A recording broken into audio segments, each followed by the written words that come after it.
Hello my dear student, जैसे कि आप सभी जानते हैं शून्य से लेकर शिखर तक के उड़ान में हम लोग जो है 4 वीडियो बना चुके थे। आगे जो है आपका आगे का सीरीज लेकर हम लोग आए हैं। आप देखिएगा, उसमें 2 चैप्टर हम देख लिए। पहला चैप्टर में था संख्या और दूसरा चैप्टर में विभाजकता का नियम, और तीसरा चैप्टर के रूप में जो है हम लिए हैं, देखिए, अभाज्य गुणनखंड को। जिस तरह से आप संख्या के बारे में जाने, उसके बाद विभाजकता के नियम जाने, तो अगर आप जैसे ही मैथ में आगे बढ़ेंगे तो विभाजकता का नियम का कहाँ प्रयोग होगा उसके बारे में आप जानेंगे। जिसके लिए सबसे पहला स्टेप जो है आपको अभाज्य गुणनखंड निकालने के लिए आना चाहिए। इसकी जानकारी के बाद जो है आप सीख पाएंगे एलसीएम, एचसीएफ, भिन्न का जोड़, भिन्न के घटाव, और सबसे ज़्यादा इसका जरूरत पड़ेगा आपको वर्गमूल और घनमूल ज्ञात करने में। तो हम आगे बढ़ते हैं और कुछ क्वेश्चन के साथ आपको बेहतरीन ढंग से समझाने का प्रयास करते हैं। ये देखिए 5वां वीडियो है अपना इस सीरीज का, और चैप्टर का नाम इसका रखे हैं अभाज्य गुणनखंड, और ये अध्याय 3 है और जिसका पार्ट 1 है। ठीक है, अगर इसमें पूरा क्वेश्चन नहीं हो पाएगा तो अगला पार्ट फिर हम लेकर आएंगे, जिसमें आपको और बेहतर से समझाने का प्रयास करेंगे। चलिए, अभाज्य गुणनखंड में हमको क्या सीखना है। जैसे कि एक क्वेश्चन साधारण सा लेते हैं। सबसे पहला एक क्वेश्चन छोटा सा लेते हैं, मान लीजिए 64 है, और कहेगा आपको 64 का जो है अभाज्य गुणनखंड ज्ञात कीजिए। जैसे ही आप देखिए यहाँ एलसीएम जब सीखने जाएंगे, जब आप सीखने जाएंगे तो सबसे पहले आपको देखना होगा कि तीनों संख्या जो है किससे विभाज्य हो रहा है। तो सबसे पहले आपको विभाजकता का नियम आना जरूरी है। तो इससे पहला जो है तीसरा और चौथा वीडियो जो है आपका विभाजकता के नियम के बारे में बताया गया, जाके एक बार उसको जरूर देखिएगा। और आगे अगर हम समझते हैं कि अभाज्य गुणनखंड में विभाजकता के नियम यदि आपको पता है तो आप बिना टेंशन, बिना दिक्कत के आप जो है इसका अभाज्य गुणनखंड निकाल सकते हैं। हम पहले छोटा छोटा हिसाब लेंगे और फिर बड़ा बड़ा हिसाब लेकर आपको ही एक वीडियो में समझा दिया जाएगा। एकदम नीचे लेवल से चलना है, किसी स्टूडेंट को कोई दिक्कत नहीं होना चाहिए। देखिए, इसका अभाज्य गुणनखंड निकालने के लिए सबसे पहले जो है हम देखेंगे विभाजकता के नियम के आधार पर सबसे पहले जो संख्या आता है एक से आपको विभाज्य नहीं करना है, क्योंकि एक से जो है सभी संख्या विभाज्य हो जाता है। उसके बाद आता है 2, तो 2 से विभाजकता के नियम आपको पढ़ाया गया है कि जिस संख्या के अंतिम अंक 0, 2, 4, 6 या 8 हो, वह संख्या जो है पूरी 2 से विभाज्य हो जाता है। इस तरह से आप यहाँ देख रहे हैं कि इस संख्या का जो अंतिम अंक है वह 4 है, इसका मतलब यह संख्या 2 से विभाज्य हो जाएगा। ठीक है, तो आपको 2 से इसमें लगा देना है।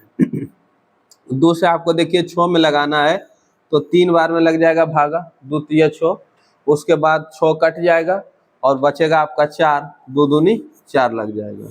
देखिए इस तरह से आपको, इस तरह से जैसे पहले भाग लगाते थे, देखिए इस तरह से 64 में 2 तिया 6 कट गया और 4, 2 दूनी 4, ऐसे ही करना है। लेकिन आपको ये वाला स्टेप नहीं करना है। ये पूरा अगर कर के करेंगे तो फिर ये जो है हिसाब आपके लिए बड़ा हो जाएगा। ये जितना काम हो रहा है इसमें से इसको जो है आपको मौखिक कर लेना है, इसको मौखिक कर लेना, और जो यहाँ आ रहा है सिर्फ इसको लिखेंगे। इसके लिए आपको जो है माइंड में ही भाग देने के लिए आना चाहिए। ठीक है, तो आप ध्यान से इधर समझेंगे। सबसे पहले हम 2 से लगाए, 2 से भागा दिए 6 में, हम सोचे कि 2 से अगर देंगे तो कितना बार में लगेगा, तो 3 बार में लग रहा था। ठीक है, 3 बार में लग गया, 6 कट गया, उसके बाद 6 तो कट गया, ये आपको दिमाग में ही सोचना है कि 6 कट गया, उसके बाद आया 4, तो 2 से फिर भागा लगाएंगे तो 4 में कितने बार में लगेगा, तो देखिए 2 बार में लगेगा, कट गया।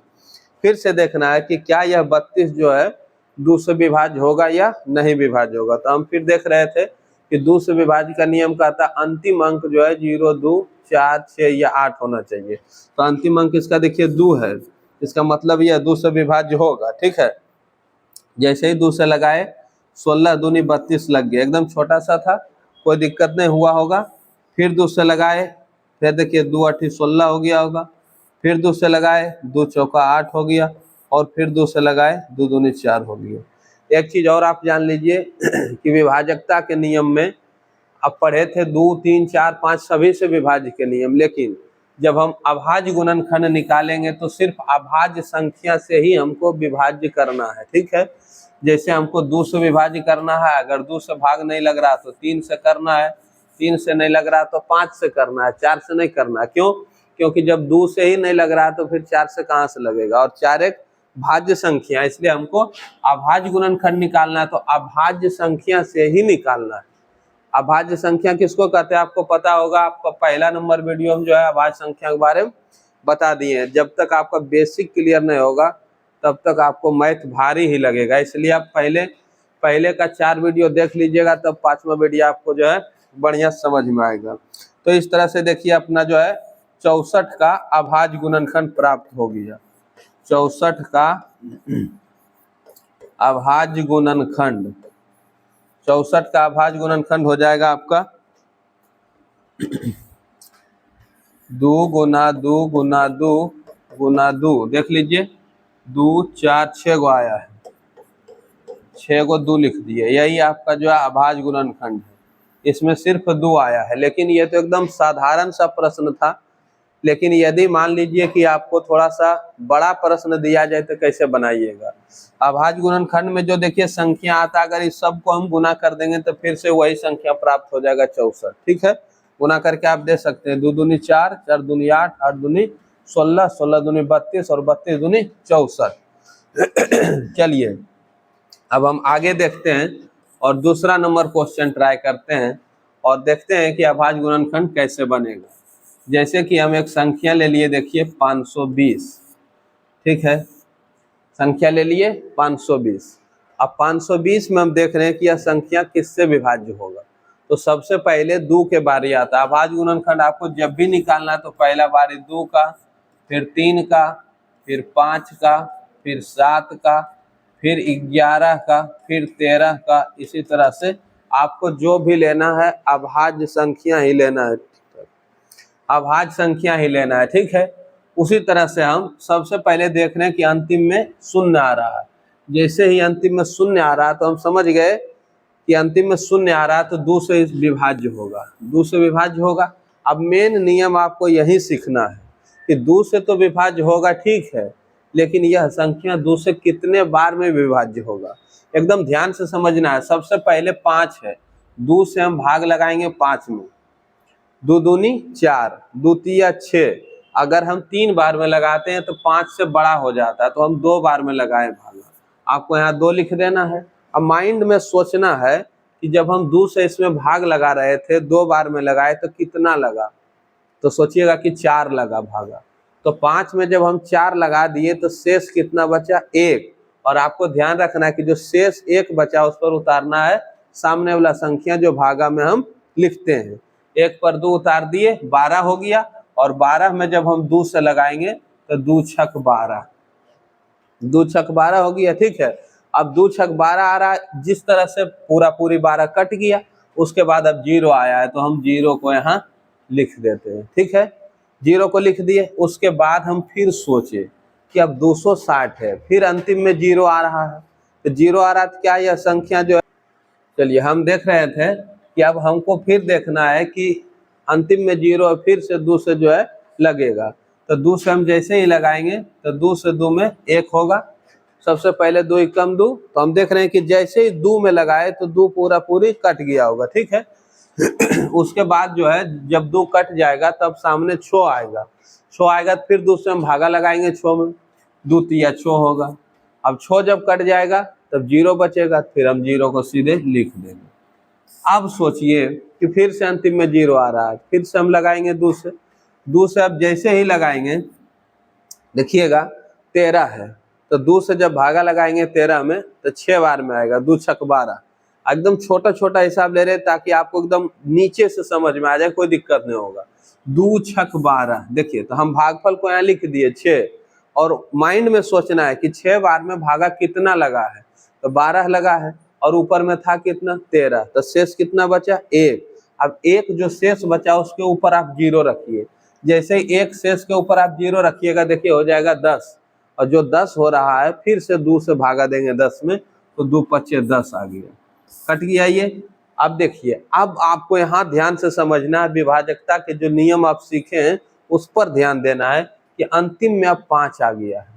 अब जब अंतिम में 5 आ गया तो यह संख्या जो है 2 से विभाज्य नहीं होगा। जब यह संख्या 2 से विभाज्य नहीं होगा तो उसके बाद बारी आता है 3 का। तो 3 से विभाज्य का नियम आपको सिखाए थे कि जिस संख्या के सभी अंकों का योगफल यदि 3 से विभाज्य हो जाए तो वह संख्या 3 से विभाज्य हो जाएगा। देखिए यह 65 है, इसके अंकों को जोड़ेंगे तो 11 आएगा, और 11 जो है 3 से विभाज्य नहीं होगा, इसलिए हम इसको 3 से नहीं लगाएंगे। ठीक है, अब 3 के बाद बारी आता है 5 का। आपको 4 से नहीं लगाना, क्यों? क्योंकि 4 एक भाज्य संख्या, हमको लगाना अभाज्य से। 5 की बारी आता है तो 5 का नियम था कि जिस संख्या के अंतिम अंक 0 या 5 हो वह पूरी संख्या 5 से विभाज्य हो जाता है। ठीक है, तो ये देखिए इस संख्या के अंतिम में 5 है, हमको क्या करना है, 5 से इसमें लगा देना है।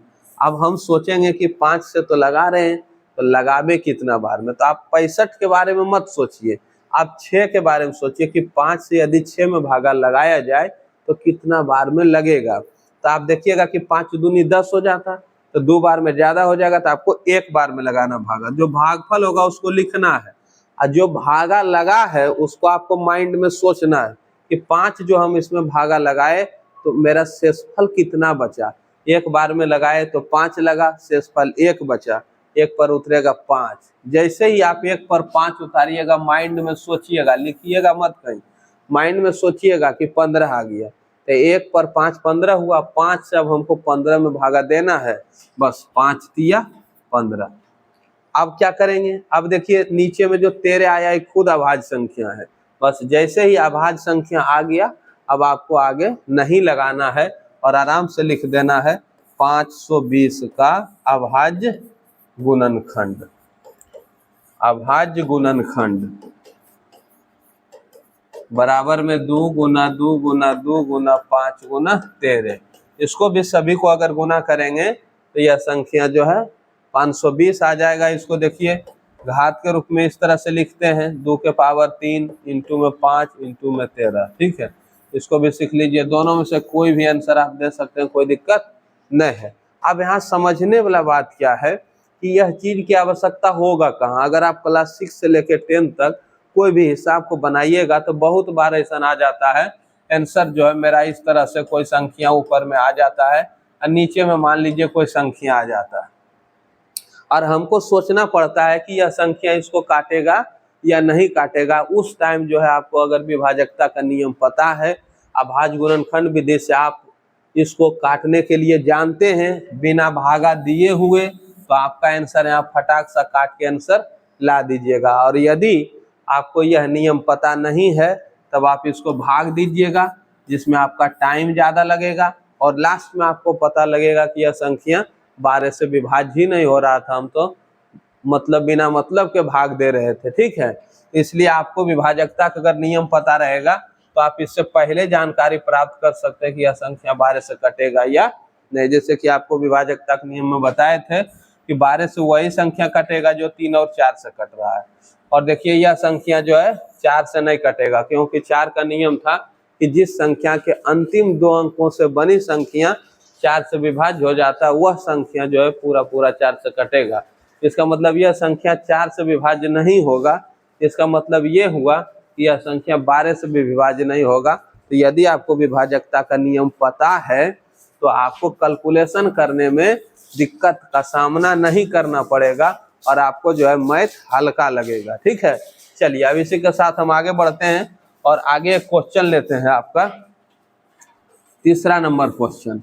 अब धीरे धीरे जो है क्वेश्चन का लेवल थोड़ा सा बढ़ा रहे हैं। ठीक है, तो हम 3रा क्वेश्चन जो ले रहे हैं वो 5400 ले रहे हैं। अब इसका जो है आपको अभाज्य गुणनखंड निकालना है।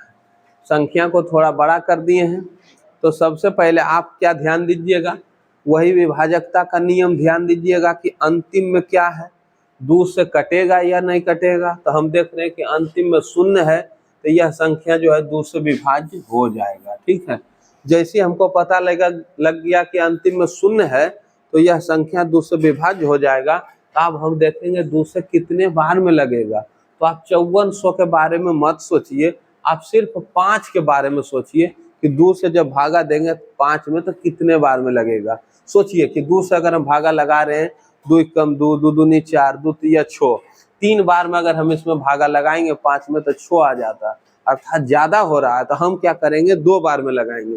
तो जितना बार में भागा लगाएंगे इसको लिख देंगे, यहाँ 2 लिख दिए।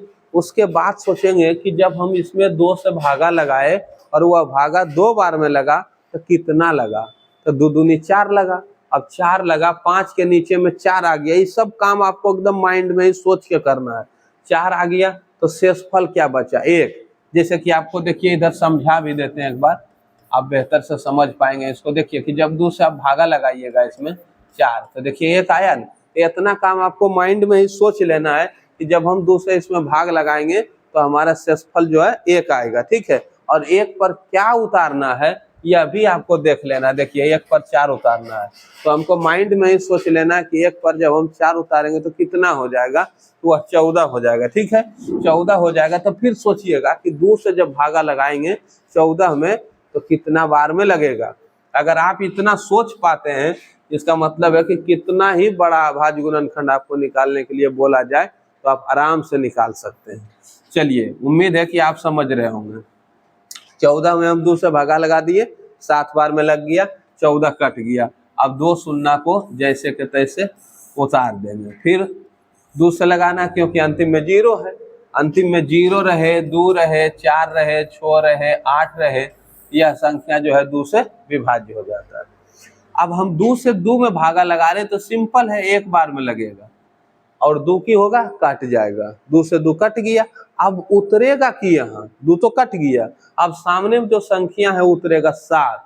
अब जैसे ही हम 7 को उतारें और 2 से इसमें भागा लगाएंगे, 2 से जैसे ही 7 में भागा लगाएंगे तो लगेगा 3 बार में, 2 तिया 6। अब जैसे ही 2 तिया 6 लगेगा, शेष बचेगा 1। आपको ये सब दिमाग में करना है। 1 बचा शेष, और 1 पर उतारना है ये वाला 0। अब बताइए 1 पर 0 जब उतारेंगे तो 10 हो जाएगा, और 2 से हम भागा लगाएंगे 10 में तो 2 पचे 10, कट गया। अब 10 कट गया, ये 0 तो खत्म हो गया। अभी 0 सीधे सीधे उतार देना है, ठीक है। अब जैसे ही कट गया उतार दिए। अब उसके बाद हम आगे बढ़ेंगे, फिर देखेंगे अंतिम में 0, फिर 2 से लगाएंगे। अब 2 से लगा रहे हैं तो हम सबसे पहले 2 से लगाएंगे तो 1 में तो लगेगा नहीं, तो हम अब 2 अंक को ले लेंगे। 2 अंक से बनी संख्या है 13, तो 2 से भागा हम 13 में लगाएंगे। तो 2 से अगर भागा 13 में लगाएंगे तो 6 बार में आएगा, 6 दूनी 12। अगर हम 7 बार में लगाते हैं तो 14 आ जाता है, ज्यादा हो जाएगा। तो 6 बार में आ रहा है तो 6 को आपको लिखना है, और 6 बार में कितना आ रहा है ये आपको माइंड में सोचना है कि 6 बार में 2 से भागा लगाएंगे तो 12 आएगा। तो जब 13 के नीचे में 12 आएगा तो सोचिए शेषफल कितना बचेगा, शेषफल 1 बचेगा। अब जैसे ही शेषफल 1 बचेगा, 1 पर आपको उतार देना है 5। 1 पर आप उतारे 5 तो 1 पर 5 हो गया 15। अब 2 से फिर भागा लगाइए, जैसे ही 2 से भागा लगाइएगा 15 में तो 2 × 14 लगेगा, 7 बार में लगेगा 14, और शेष बचेगा 1। और 1 पर हम उतार देंगे 0 तो हो जाएगा 10, तो 2 पचे हो जाएगा 15। 2 पचे हो गया 15 और 2 पचे 10 हो गया, ठीक है। 1 पर जब 0 उतारे हो गया 10 और 2 पचे 10, कट गया। उसके बाद हम सोचेंगे कि क्या अब हमारा जो अंतिम में है वो कौन अंक है, 5 है। तो 5 अगर अंतिम में है तो 2 से कटेगा नहीं, कटेगा, क्योंकि 2 से कटेगा कब, जब अंतिम वाला अंक इसमें से कोई रहेगा तब यह संख्या जो है 2 से विभाज्य नहीं होगा। तब आपको अगला स्टेप सोचना है कि अब यह संख्या किससे विभाज्य होगा। तो हम सोचेंगे 2 के बाद अभाज्य संख्या 3 आता है, हम 3 से इसमें ट्राई करते हैं। 3 का नियम पहले जान लीजिए, इन्हें कि 3 से भागा लगाइए, पता लगे नहीं कट रहा है। 3 का नियम कहता है कि सभी अंकों का योगफल यदि 3 से विभाज्य हो जाए तब वह पूरी संख्या 3 से विभाज्य हो जाए। आपको क्या करना है, मन में ही सभी संख्या को जोड़ लेना, तुरंत जोड़ लेना है। जोड़ लीजिए, 6 7 13, 13 5 18, 18 आ गया। 18 3 से विभाज्य हो रहा है, इसका मतलब 675 भी 3 से विभाज्य होगा। अब हम कंफर्म हो गए कि यह संख्या 3 से विभाज्य होगा। अब इसको हम करके देखते हैं। 3 से लगाए, अब 3 से जैसे ही 6 में लगाएंगे तो 3 दूनी 6 हो जाएगा। 3 दूनी 6 कट गया, पूरे के पूरे 6 खत्म हो गया। अब सामने उतरेगा 7। अब 3 से फिर 7 में भागा लगाएंगे, जैसे 7 में भागा लगाएंगे 3 से तो 3 दूनी 6 लगेगा। अब की बार 6 लगा और ऊपर में 7 था, तो सोचिए जरा सा कि शेष कितना बचा होगा। शेष 1 बचा होगा और 1 पर उतारेंगे 5, और जैसे उतारेंगे 1 पर 5 तो हो जाएगा 15, और 3 से जब हम भागा लगाएंगे 15 में तो हो जाएगा 3 पचे 15। मतलब कि पूरा 675 संख्या जो है 225 बार में विभाज्य हो गया 3 से। फिर सोचेंगे क्या अब ये संख्या 3 से विभाज्य होगा, तो फिर इसके बारे में जोड़ लेंगे।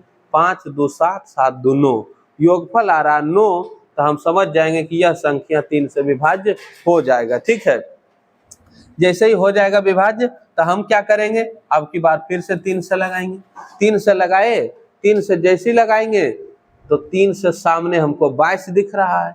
22 दिख रहा है तो 3 से जब भाग लगाएंगे तो हो जाएगा 3 सती 21। अब लगाए हम 7 बार में। 7 बार में जब लगाए भागा तो सोचिए क्या लगा होगा, 22 के नीचे में कौन सा संख्या आया होगा, तो 3 सती 21 आया है। अर्थात शेषफल कितना बचेगा, तो 22 में जब हम 21 को घटा देंगे तो शेषफल बचेगा 1, और 1 पर उतारेंगे 5, फिर से आ जाएगा 15। 3 से फिर भागा लगाएंगे, 3 पचे 15। चलिए अब की बार फिर से 3 के बारी है, तो 3 में पहले जोड़ लेंगे, 7 5 12 आ रहा है, इसका मतलब 3 से विभाज्य हो जाएगा। 3 से जैसे इसमें भागा देंगे 7 में लगाएंगे, 3 दूनी 6, शेष बच गया 1, 1 पर उतारेंगे 5 तो हो जाएगा 15, और 3 पचे 15। अब फिर से हम सोचेंगे कि जब लास्ट में 5 आ रहा था सब 3 से कट रहा था, क्या फिर 3 से कटने वाला है, तो हम जोड़ के देख लेंगे। 5 2 7, अब जैसे ही 7 आ गया, 7 तो 3 से विभाज्य नहीं है, इसका मतलब 25 भी 3 से विभाज्य नहीं होगा। तो 25 तो आप जानबे करते हैं 5 से विभाज्य होता है। 25 को लिख दिए 5 × 5। ठीक है, होगा तो बोलना। ठीक है, अब देखिए समझिए, इसको जो है 5400 के अभाज्य गुणनखंड को है ना लिखते हैं। क्या होगा, 5400 का अभाज्य गुणनखंड, अभाज्य गुणनखंड 5400 के अभाज्य गुणनखंड को लिखेंगे तो इसमें देखिए 1 2 3, 3 गो 2 आया है, लिख दीजिए 3 गो 2, 3 गो 2 लिख दीजिए। उसके बाद देखिए 3 आया, 1 2 3 गो 3 आया है, 3 गो 3 लिख दीजिए। उसके बाद जो है 2 5 आया है, 2 गो 5 लिख दीजिए। ये आपका अभाज्य गुणनखंड हो गया। ठीक है, ये अभाज्य गुणनखंड हो गया, और ये अभाज्य गुणनखंड हो गया। अब इसके बाद जो है आपको अब बेहतर ढंग से धीरे धीरे समझ में आ रहा होगा। अभी आप छोटा छोटा हिसाब लिए, थोड़ा सा बड़ा किए तो आप समझ रहे थे। एक आध एग्जाम्पल जो है और लेते हैं और आपको समझाने की कोशिश करते हैं। देखिए अगला एग्जाम्पल एक लेते हैं, संख्या 33,075 लेते हैं। 33,075। देखिए थोड़ा सा लेवल जो है आपका बढ़ा रहे हैं, और थोड़ा सा लेवल इसलिए बढ़ा रहे हैं ताकि आपको जो है सीधे सीधे हिसाब समझ में आ जाए और आप बड़े से बड़े संख्या का भी अभाज्य गुणनखंड निकाल सकते हैं। ठीक है, फिर अगले पार्ट में हम आएंगे, इससे भी बड़े बड़े संख्या का गुणनखंड लेकर आएंगे और आपको सिखाएंगे। देखिए सबसे पहले हम देखेंगे 2 से विभाज्य होता है या नहीं। 2 से विभाज्य का नियम क्या है, तो 2 से विभाज्य का नियम है कि अंतिम का जो संख्या है वो होना चाहिए एक सम संख्या। तो अंतिम में तो 5 है, यह विषम संख्या है, इसलिए यह 2 से विभाज्य नहीं होगा। तब हम सोचेंगे 3 के बारे में कि क्या यह संख्या 3 से विभाज्य होगा। 3 से विभाज्य का नियम देख लेते हैं। उसका नियम है कि इसको जोड़िए, और सभी को जोड़ने के बाद यदि संख्या 3 से विभाज्य हो जाता है तो यह पूरी संख्या भी 3 से विभाज्य हो जाएगा। अर्थात कह सकते 3 3 6 और 6 7 13, 13 5 18, 18 आ रहा है, इसका मतलब है यह संख्या 3 से विभाज्य हो जाएगा। हमको पहले जो है विभाजकता के नियम से कंफर्म हो जाना है कि यह संख्या 3 से विभाज्य होगा या नहीं होगा। अगर विभाज्य होगा तब लगाएंगे, नहीं अगर आपको नियम नहीं पता तो आप लगा दीजिएगा, बाद में पता लगेगा कि नहीं कट रहा तो फिर आपको हिसाब में पूरा काटना पड़ेगा। इसलिए गुणनखंड सीखने से पहले आपको विभाजकता का नियम सीख लेना चाहिए। चलिए 3 से भागा लगाएंगे, 3 में सिंपल है, एक बार में लगेगा, फिर 3 से 3 में लगाएंगे, फिर से एक बार में लगेगा। अब आ गया 3 3 कटने के बाद कट गया 3 तो आ गया 0। अब 3 से जैसे ही 0 में भागा लगाएंगे तो 0 बार में लगेगा, इसमें क्या सोचना है। 0 में किसी से भी भागा लगाएंगे तो 0 बार में लगेगा। उसके बाद आ जाएगा 7, 7 में जैसे ही 3 से भागा लगाएंगे पता लगा ये 2 बार में लगेगा। सोचिए कि 3 से जब भागा लगाए 7 में 2 बार में तो कितना लगा होगा, 3 दूनी 6 लगा होगा, तो शेष बचेगा 1, 1 पर उतरेगा 5, 1 पर उतरा 5 तो हो गया 15, और 3 से देंगे भागा 15 तो हो जाएगा 3 5 15। समझ गए आप। अब आगे सोचिए कि अब की 3 से कटेगा कि नहीं, फिर जोड़ के देखेंगे, 5 2 7, 7 1 8, 8 1 9, मतलब 9 आ गया। फिर 3 से विभाज्य तो आपको 3 से फिर लगाना है, 3 तिया 9, 11 में जो है 3 से भागा लगाए तो 3 तिया 9 लग गया। शेष कितना बचा सोचिए, शेष बचा 2, और 2 पर उतरेगा 0, जैसे ही 2 पर 0 उतारेंगे हो जाएगा 20, और 3 से लगाएंगे फिर से भागा, 3 से लगाएंगे भागा 20 पे 3 6 18, 6 बार में लगेगा।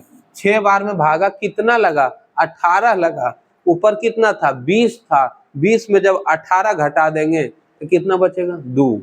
अब 2 और 2 पर उतारेंगे फिर से 2 को तो हो जाएगा 22, उसके बाद होगा 3 7 21, शेष बचेगा 1, और 1 पर 5 हो जाएगा 15, और 3 5 15। फिर अंतिम में 5 आया, हम फिर चेक करेंगे कि 3 से विभाज्य होगा या नहीं होगा। 7 5 12 6 18 3 21, अभी भी 3 से विभाज्य हो रहा है।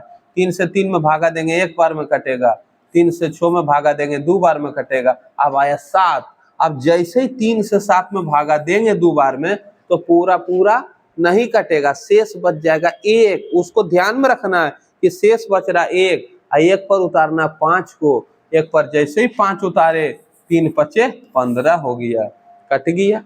अब उसके बाद फिर से जोड़ेंगे, 5 2 7, 7 2 9, 9 1 10। देखिए अब की बार जब हम इसका योगफल किए आ गया 10। अब 10 3 से विभाज्य नहीं है, इसका मतलब हुआ कि यह 1225 जो है 3 से विभाज्य नहीं होगा। देखिए अब यही हम बच गए। अगर आपको विभाजकता का नियम पता नहीं रहेगा, आप 3 से भागा लगा दीजिएगा, 3 चौक 12, 3 8 24, अब बाद में पता लगेगा 1 शेष बच गया तो 3 से कटिए नहीं रहा। इसलिए आपको पहले विभाजकता के नियम से सतर्क हो जाना कि यह संख्या उससे विभाज्य होगा या नहीं होगा। चलिए हम देख लिए। अब जैसे ही हम 3 से नहीं कटा तो अगला जो अभाज्य संख्या है वह है 5। 4 के बारे में नहीं सोचना, 4 भाज्य संख्या 5 है। तो हम देखेंगे 5 का क्या नियम कहता है। 5 कहता है कि यदि अंतिम में 0 या 5 हो तो हमारे अंतिम में जो है 5 है। इसका मतलब है कि यह पूरी संख्या 5 से विभाज्य हो जाएगा। ठीक है, तो हम 5 से भागा लगाएंगे तो देखिए 12 में लगाएंगे 5 से तो 5 दूनी 10। अब 10 लग गया भाग में तो शेष क्या बचा, 2 बचा। शेष 2 बचा, 2 पर उतारे 2 तो 2 पर 2 हो गया 22, 5 चौका 20। शेष फिर से 2 बचा और 2 पर उतारे 5 तो हो गया 25, 5 5 25। अब 5 से फिर लगाएंगे, 5 चौका 20, शेष बचेगा 4 और 4 पर उतारेंगे 5 तो हो जाएगा 45, तो 5 45। अब देखिए इन्हें सोड़िया ले जाइए कि 5 से लगा रहे तो फिर से 5 लगेगा, नहीं। अब आगे देखिए आ गया 9, अंतिम में जैसी 9 आ गया इसका मतलब हुआ 5 से विभाज्य नहीं होगा। इसलिए अब क्या करेंगे, अब सोचेंगे कि 49 किससे विभाज्य होता है, तो ये तो सब जानबे करते हैं कि 7 से 49 विभाज्य हो जाता है 7 बार में। ठीक है, इसलिए अब क्या करेंगे, इसका अभाज्य गुणनखंड हम लिख देंगे 33075 का अभाज्य गुणनखंड। अभाज्य गुणनखंड लिख दिए और इसमें 3 आया देखिए 3 बार और 5 आया 2 बार। लिखेंगे 3 गुना 3 गुना 3 और 5 गुना 5 लिखेंगे, और उसके बाद 7 भी आया देखिए 2 बार तो 7 गुना 7 लिख देंगे। और इसको आप इस तरह से भी लिख सकते हैं कि 3 कितना बार आया है, 3 बार, तो इसको पावर दे दीजिए 5 कितना बार आया, 2 बार, इसका पावर 2 दे दीजिए, और 7 कितना बार आया, 2 बार। ये इसका अभाज्य गुणनखंड है, इसको आप घातांक के रूप में इस तरह से भी लिख सकते हैं। ठीक है, इस तरह से हम आपको जो है आज 4-5 क्वेश्चन बताए हैं। और यदि आपको यह वीडियो से कुछ लाभ हो रहा है तो इसको आप लाइक कीजिए, चैनल को सब्सक्राइब कीजिए और दोस्तों में शेयर कीजिए ताकि उसको भी इस वीडियो से लाभ मिल सके। ठीक है, और आगे के जो है बड़े बड़े क्वेश्चन के गुणनखंड आगे देखेंगे। Thank you.